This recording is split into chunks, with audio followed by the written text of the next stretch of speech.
Potty, sit down. All right, man. Let's talk about Potty. Come here. Sorry, y'all. Come here. Good boy. Sorry, y'all. Potty's still over here. But yeah, let's talk about this Detroit Pistons trade talk. Sit. Um, Thumbs up the video, share the video, subscribe to the channel. Check out Detroit Pistons Talk playlist. Hit the link tree. You can find me on X, Instagram, Spotify, Anchor, Cash App, Venmo, PayPal. The whole nine. It's the NBA rumors, Pistons, Nuggets, Michael Porter, Heat, Jimmy Butler. Like I said, do me a favor, thumbs up the video. Detroit Pistons quickly becoming a team to keep an eye on, not because they're in the mix for bigger names like Brandon Ingram, Jimmy Butler, Zach LaVine, because they've got something even more valuable, $14 million in cap space. As relayed by ESPN, Bobby Marks, he said, with almost a third of the NBA prohibited from taking on extra salary due to apron restrictions, Detroit finds itself in a perfect position to play a pivotal role as the third team facilitator. The Pistons could step in and take on contracts in any trade, but they're going to need draft picks as a sweetener. Marks noted. Nuggets eye market. Meanwhile, the Nuggets also are a team to watch in a different reason. When Nikola Jokic leading the charge, Denver championship window is wide open, but their options are limited when it comes to adding talent at the trade deadline.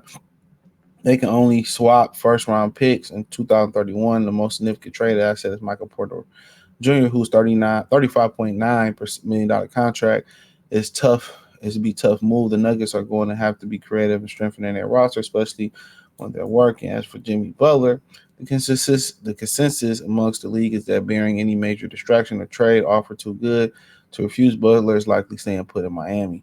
While the six-time All-Star is expected to decline a $52 million player option for next season, making him a free agent unless an extension is reached, the Heat could offer him 2 years, 112.6. There's a lot of money, and Miami has to make a decision to benefit them, not necessarily what's best for Butler, as one of the Western Conference executives said. So right now, and we also talked about how the Pistons were a very important team because some of the assets they had, Felincini,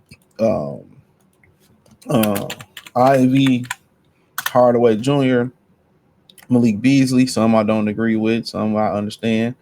Um, uh, but now, with that $14 million trade exception, you're hearing, Zach LaVine, you're hearing possibly getting in there for Jimmy Butler. You're hearing rumors about Michael Porter Jr. You hear rumors about, Cam Johnson, not Cam Reddish, but Cam Thomas. You're hearing these different rumors that they possibly could, actually be pulling off. So yeah, you're hearing these different rumors, man, and quite frankly, in my humble opinion, I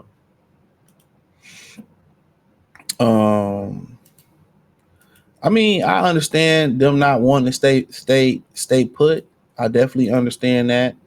Them not wanting to stay put when talking about when talking about when talking about the roster they got. But at the end of the day, I don't feel like it's a need to make a trade. I don't think it's a rush to make a trade. If the right trade come apart, you can add the right piece, then cool.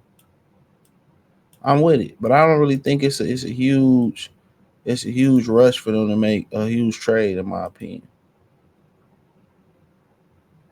I like the way they, you got to remember, have the league been going for 3 months yet? 3-4 months? I don't think so.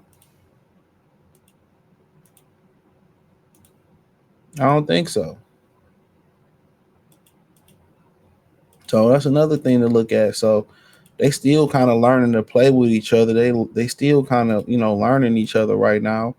So, so I also think, that you maybe kind of stretch this out to February, but like LaVine, Ingram, guys like that, I don't think though that's a you know you know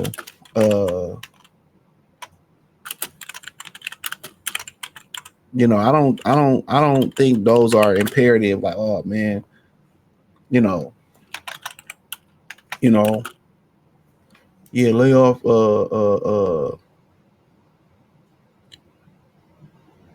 Lay off of him. I don't really think. I don't really think it's to the point where. I don't really think it's to the point where they gotta make those moves for those guys. You know, I don't think they gotta make those moves.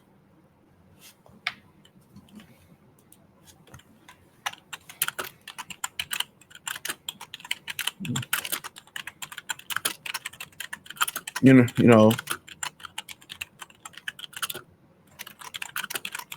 So, but if they did, I mean, you got to make sure it's a great fit. At this point, you probably getting a bargaining chip. Now, as far as them, um, taking on a contract. I mean, you got enough draft picks on this team. So, what's the plan going to be with these draft picks? Is it going to be add more talent? Is it going to be is it going to be adding more talent? Is it going to be just using the assets to get more talent, drafting more talent? Like, you just got to ask yourself. That's what you got to ask yourself. Like, what is going to be the what's going to be the end all be all to do this, man? So, but honestly, if they able to add the right guy to the mix, I'm with it. Do I think Levine the right guy? No. I like Zach Levine a lot, but I don't think that's the guy you're looking for. Brandon Ingram, I'm not sure. Yeah, he can get his own shot and all that type of stuff, but health has been an issue with him, and he really ain't won nothing in this league neither. So yeah, so we'll see. But you got to make sure you go out there and get these guys. You can sign these guys to long term contracts, and that they fit with Cade Cunningham.